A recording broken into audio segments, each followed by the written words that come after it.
Welcome back everyone to the Audacious Money Witch channel where we talk about investing and trading stocks, bonds, and crypto assets around the world. Previously on Audacious Money Witch, last time I was talking about Lululemon stock.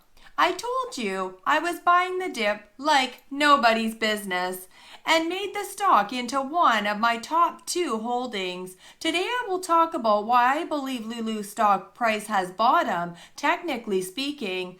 Yes, we are going to look at the charts and why I remain bullish and cautiously optimistic about my Lulu stock, and why it is still a great opportunity to get in if you are sitting in a lot of cash. Because in my opinion, it could make a huge comeback before this year ends.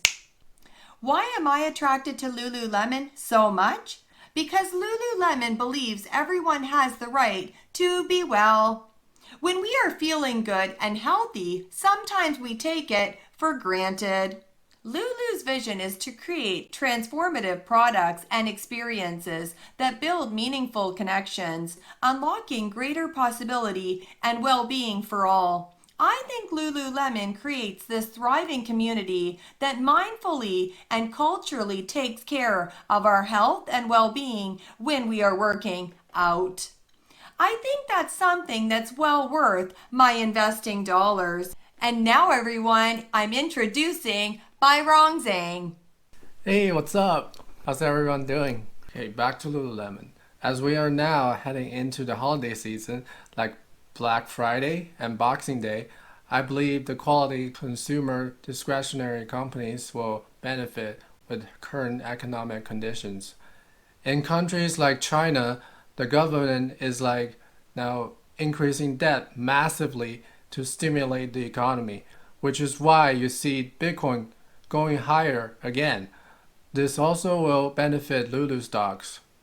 Lululemon Athletica is an athleisure company that will benefit from this holiday craze. It focuses on higher end and high quality athletic clothing that people love. In fact, just the other day, I was in the shopping for this baseball cap. There were women and men in line holding not 2 items like me. They're holding like 4 to 5 items with hangers, waiting to get into the trial room. As far as I can see, I think Lululemon's retail business is doing great. Lululemon is a great Canadian success story as a brand that embodies innovation, quality, and unwavering commitment to excellence. Lululemon has become an iconic symbol of Canadian artisanship and entrepreneurial spirit.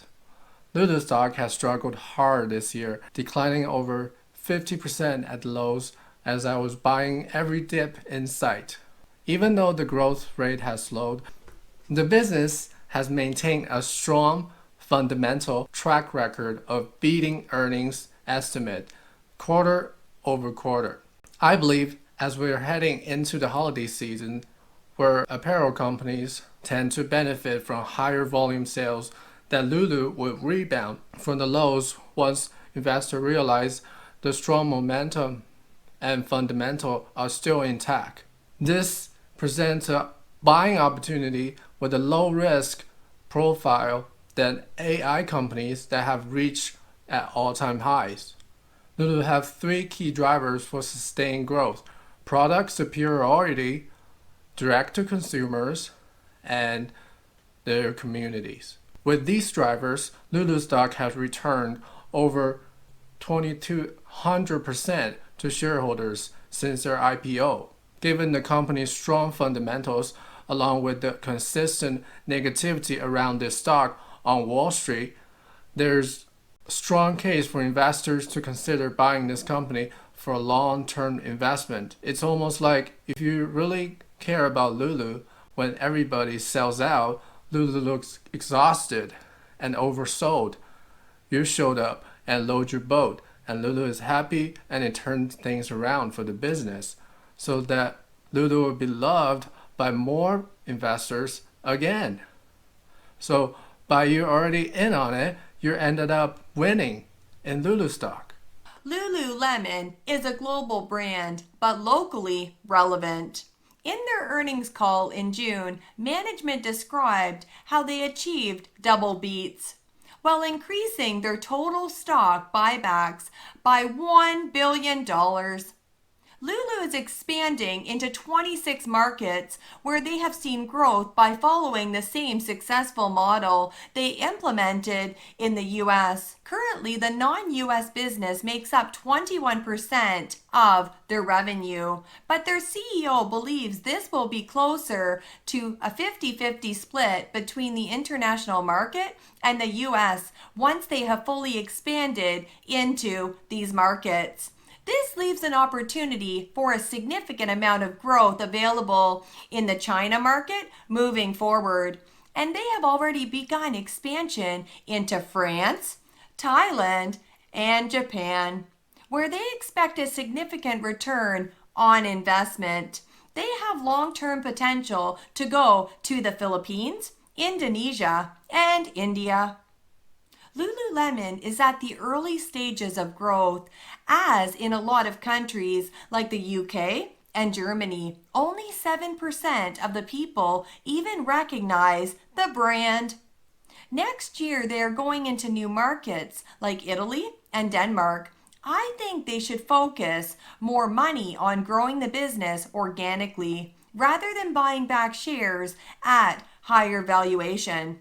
They bought back 751,000 shares during the fourth quarter of 2023 for an average stock price of $395. That's close to $300 million spent on stock buybacks when the company thought the stock price is too low.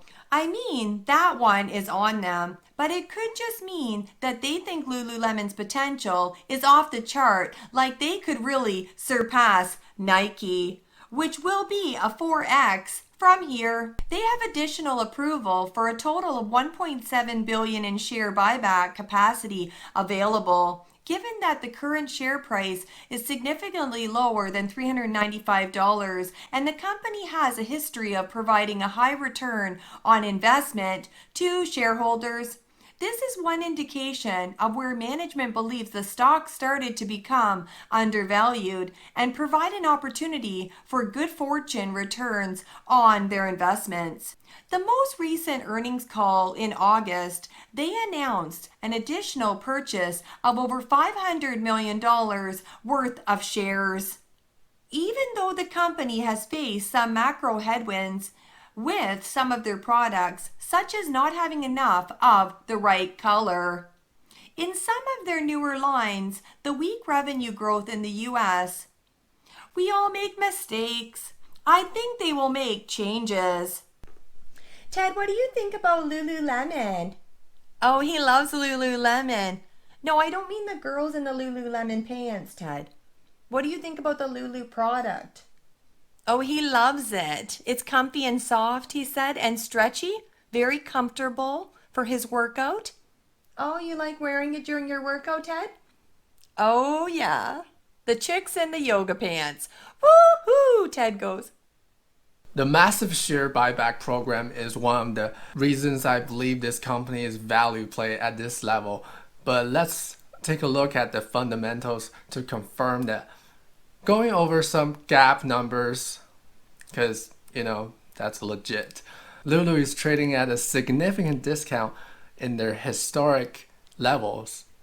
Currently, Lulu is trading at a trailing 12-month PE of 20 and a forward PE of 19, which is both about like 55% lower than the 5-year average. And compared to Nike, it's trading at a discount, even though they have successfully competed in the sport apparel industry and have grown their revenue over the last 10 years by a compounding of 21%.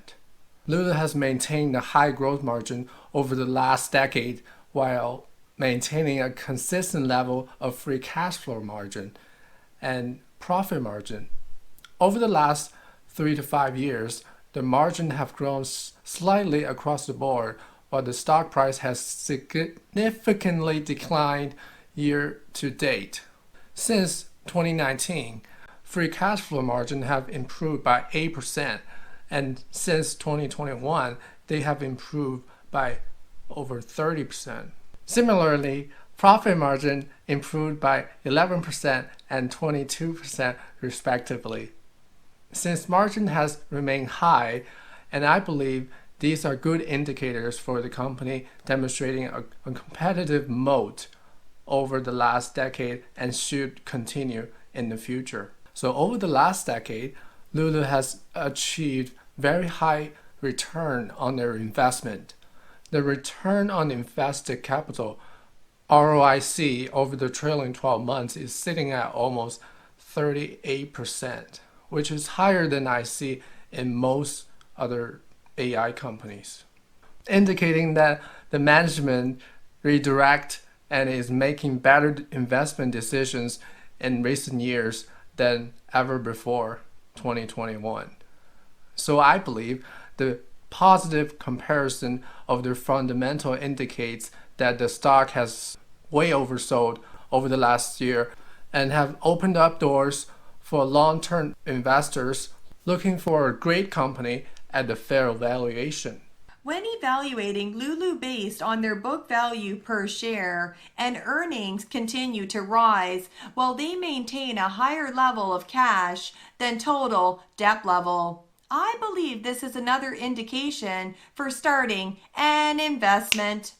Along with the planned company share repurchases, the CEO has also loaded up over $1 million on Lululemon shares over the last few weeks, with a 4,000 share purchase around $260 a share.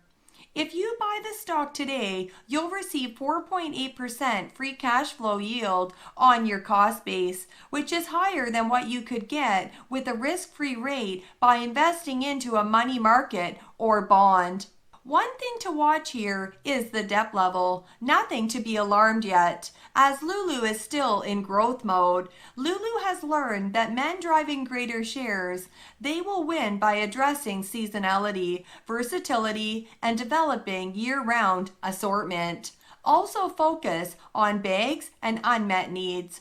Obviously, you need to consider the risk of buying stocks when the market is at an all-time high and extreme greed conditions. Keep in mind, I only buy stocks at extreme fear. All right, let's look at the chart. I believe Lulu is bottomed here and on the way up based on this inverse head and shoulder pattern. As you can see, the next target I have is at $350 per share. Keep in mind, if we beat Nike in the future, we're looking at over $1,000 per share. So this is just the start. The short-term negative sentiment will open up great opportunities for a long-term investor like us to get ahead in the holiday season. Lulu is still expanding in a competitive market while maintaining very high margin. Not everyone has the kind of power that could bring their soulmate back online. One last thing to consider is that the CEO has demonstrated his willingness to buy back shares on the way down and keep his skin in the game. Well, hope you guys enjoyed today's video. I will see you in the next one. Okay, bye everyone.